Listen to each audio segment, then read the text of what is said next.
Yo guys, kembali lagi bersama Koko Driver. Hari ini gue pengen kasih kalian rekomendasi dashcam yang menurut gue paling oke buat kalian jadiin sebagai kamera ngonten. Jadi buat kalian nih yang para driver lagi pengen mau mulai coba-coba ngonten, kalian bisa pakai yang ini, 70mm M310. Sekarang gue baru beli satu lagi, masih segel. Gue pengen ngajak kalian unboxing bareng-bareng. Let's go! Yap, jadi ini barangnya ya, 70mm M310. Dia ada satu lagi 70mm M310 Plus, resolusinya 3K, kalau yang ini 2K. But somehow gue rekomen banget kalian ambil yang ini kalau kalian mau ngonten seputar taksi online ya. Karena kalau yang versi plusnya itu penangkapan di mikrofon, penangkapan suara mikrofonnya itu kurang. Kalau yang ini M310 paling bagus guys. Nanti kita coba bareng-bareng ya. Sekarang gue mau kasih kalian lihat sensasi unboxing barang baru. Dapat satu kamera aja, harga 700 sampai 800 ribuan. Dan ini kayaknya sudah mulai menipis stoknya karena sudah discontinue yang gue tahu. Di dalamnya kita dapat buku manual, dapat electrostatic sticker, sama dapat satu unit dashcamnya. Resolusinya dia bisa merekam 2K. Samping sini ada slot USB-C dan microSD. Ini buat tombol nyalain. Paling enak nih guys kalau buka ginian di barang baru ya.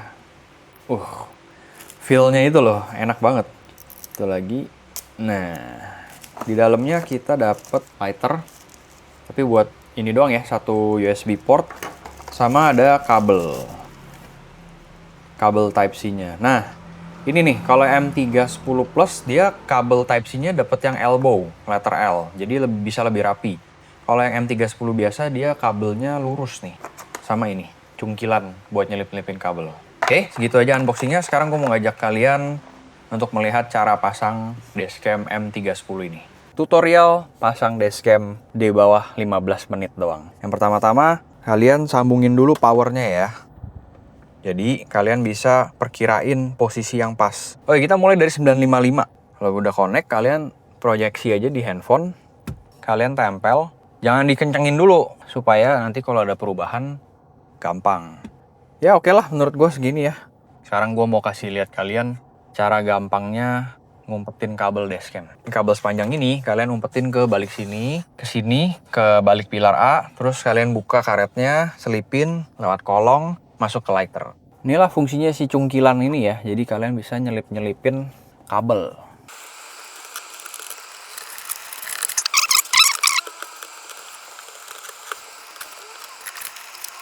Terus kalau udah sampai sini, kalian buka karet, tarik aja. Nah, cungkilan ini kalian bisa gunain untuk buka pilar A sedikit untuk nyelipin kabelnya. Sebagian mobil pilar A-nya bisa dibuka dengan gampang, jadi kalian buka aja. Kalau ini kebetulan si Atoan ada side pilar airbag, jadi gue agak nggak berani bukanya, so gue selip-selipin aja.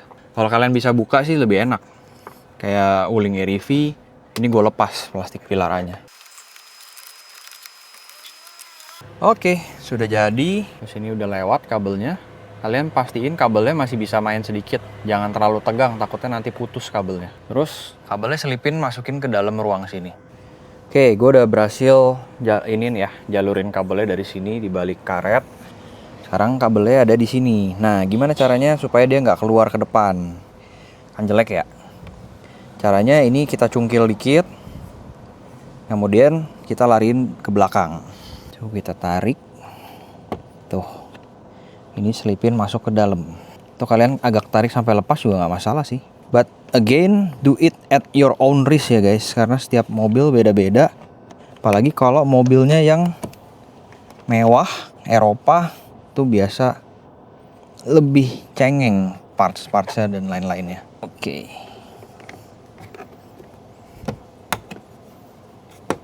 Beres. Oke, kabelnya udah nggak nongol ya. Dan pastiin nggak terlalu tegang nih kabelnya, masih bisa main. Kalau ke lighternya, sekarang kita tinggal beresin eksesifnya aja. Ini masing-masing mobil beda. Kalau gue sih kemarin udah sempet coba. Ini si Atoan bisa dibuka. Sini. Tuh. Tarik aja nggak masalah, yang penting pakai perasaan ya. Soalnya ini cuma klip doang guys, jangan takut patah. Tapi ya pakai perasaan lah gitu. do it at your own risk juga ya. Tinggal rapiin kabelnya, terus nanti pakai kabel tis. Nah, barusan gue coba beresin ya, gue simulasiin kalau kayak gini, itu kabelnya agak ngewer nih yang ini nih. Jadi takutnya kaki gue nyangkut, jadi ini dicabut, kita selipin dari dalam sini. Tuh kan kalau kayak gini kan dia agak tinggi nih, nggak nyangkut di kaki. Gue iket di sini, pakai kabel tis. Ya ini selera kalian masing-masing aja lah ya. Yang jelas intinya jangan sampai mengganggu elektrikal, apalagi pedal rem atau gas. Kalau kalian nggak rapiin eksesifnya ini, takutnya nih tuh kewer-kewer nyangkut di kaki, bahaya. Nih, gue sambungin di sini kabel eksesifnya, kelebihan kabelnya. Jadi ada kabel bawaan mobil, tinggal di kabel tie saja, diikat, jadi dia nggak jatuh-jatuh. Sama ini ada ujung sedikit, gue juga sambungin ke kabel bawaan mobil nih buat buka kap mesin supaya dia nggak jatuh ke bawah terus ganggu pas lagi ngegas. Ini kabel ties juga nggak usah terlalu kenceng, yang penting dia ngiket aja. Oke, kalau udah tinggal dipasang lagi deh.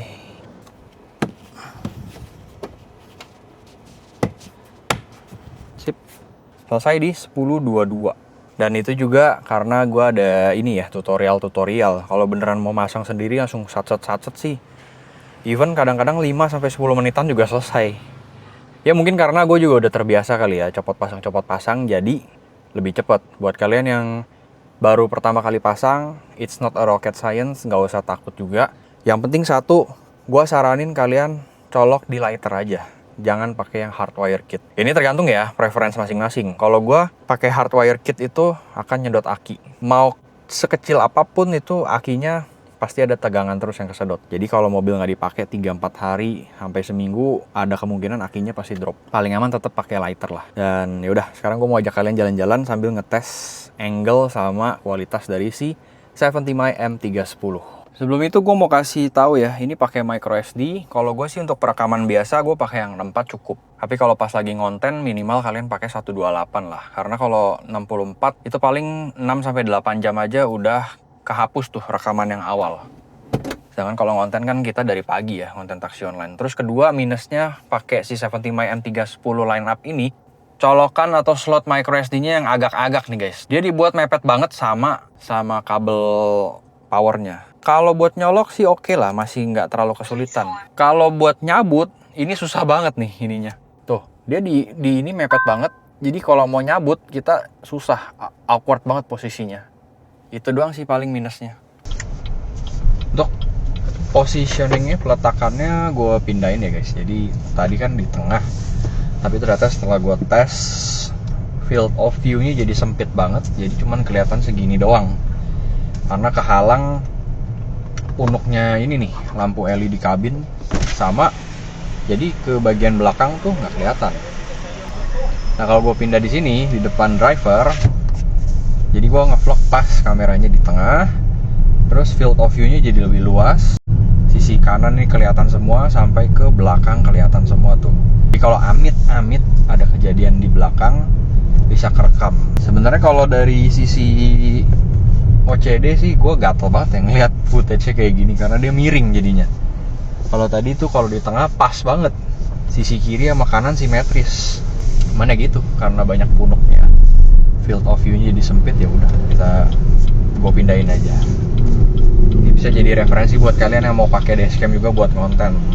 Terus kalian juga bisa tes ya ini ya, kualitas mikrofonnya. Kualitas mikrofonnya kalau yang M310 biasa tuh suaranya enak, bulat. Kalau yang M310 Plus malah dia ngayun-ngayun, kayak ada noise cancellation ya. Tapi digital processingnya kurang. Selain itu gue juga mau share kalau aktivitas perekaman di kabin itu menurut gue pribadi dan yang gue pelajarin hak sepenuhnya kita para pemilik mobil atau driver ya. Tapi kalau kalian mau ngonten, aktivitas mempublish, mengunggah video hasil rekaman ke sosial media kalau ada muka orang lain, itulah yang menyalahi aturan. Harus ada konsen dari orang yang terkait. gitu. Misalkan ada penumpang, izin, kalau penumpangnya oke baru kita publish. Makanya gue saranin udah izin ataupun belum, selalu blur aja penumpangnya, karena itu menyangkut privasi orang. Ya kita nggak pernah tahu orang lain tuh berpikiran apa kan, berbahaya soalnya. Makanya gue setiap kali footage, nge-konten, nge-vlog pasti gue blur, mau udah izin ataupun enggak. Kemudian selalu objeknya tuh gue, semua adalah gue, jangan dikontenin penumpangnya. Ibaratnya tuh kayak mau kontenin, wih penumpangnya cewek ini cantik gitu, jangan fokusnya ke dia, tapi fokusnya ke kita gitu. Kemudian kalau mau di-upload ke sosial media yang short form, yang model portrait, rasio 9:16, itu selalu arahin ke kita aja. Kalau ke penumpang, pindah-pindah frame itu hanya pada saat ada interaksi aja, itu pun kalau nggak terlalu sensitif ya. Itu tips aja sih, supaya mau ngonten tuh kita nggak disebelin sama orang gitu kan. Karena banyak, beberapa kali gue ketemu nih rekan driver yang lain ngontenin penumpang tuh udah nggak di blur, nggak diapain, nggak izin, nggak apa, udah dibuka aja gitu. Kalau kalian perhatiin, gue ngonten tuh nggak pernah nge-framing penumpangnya. Dulu awal-awal mungkin iya, karena gue belajar kan, sambil belajar. Tapi belakangan ini gue selalu nge-framingnya ke gue sendiri. Gimana caranya gue jadi objek dari konten itu aja.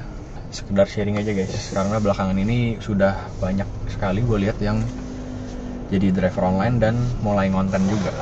Jangan sampai ada apa-apa nanti kalau kalian menyalahi aturan. Nah, sekarang kita bandingkan hasil rekaman kabin M310 biasa yang kemarin dengan yang sekarang ini M310 Plus. Resolusinya dia itu di 3K. Terus karakter videonya, karakter gambarnya lebih bright, warnanya lebih vivid. Cuman nggak tahu deh, menurut kalian gimana nih yang nonton? Kalau gua sih, menurut gua pribadi, mikrofonnya kurang nih. Berkali-kali gue bilang ini seperti ada noise cancellation-nya, tapi digital processing-nya kurang bagus. Soalnya istri gue kemarin juga bantu ngecek, bantu lihat juga yang rekaman terakhir tuh, kamu bilang kok suaranya kayak ngayun gitu ya. Oh ya, kayak agak sember gitu. Sember, terus kayak robot.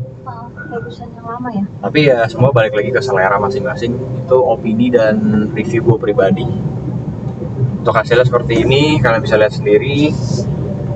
Jadikan video ini sebagai referensi aja. Gua nggak ngejudge mana lebih bagus, mana lebih jelek. Basically semua tipe dashcam do its things properly. Jadi semua berfungsi dengan baik, merekam gambar sebagai bukti. Tinggal karakternya aja kalian sesuaiin sama yang kalian mau. Oke? Sekian guys, perbandingan dashcam harga minimalis, kualitas maksimalis ya. Jadi menurut gua si 70My M310 lineup ini dashcam paling worth it buat kita driver online ya. Mau kalian arahin ke jalan atau kalian buat jadiin CCTV kabin, ini udah paling worth it. Selain jadi CCTV, kalian bisa jadiin kamera buat ngonten. Gue pribadi, gue sih sampai saat ini masih memilih si M310 biasa, walaupun memang resolusinya dia 2K. Minusnya lagi si M310 biasa itu dia kakinya masih kayak pakai ini loh, pakai tiang gitulah, apa sih ini namanya, kayak action cam mounted gitu. Nah kalau yang si M310 Plus, dia kakinya tuh menyatu sama body dashcamnya.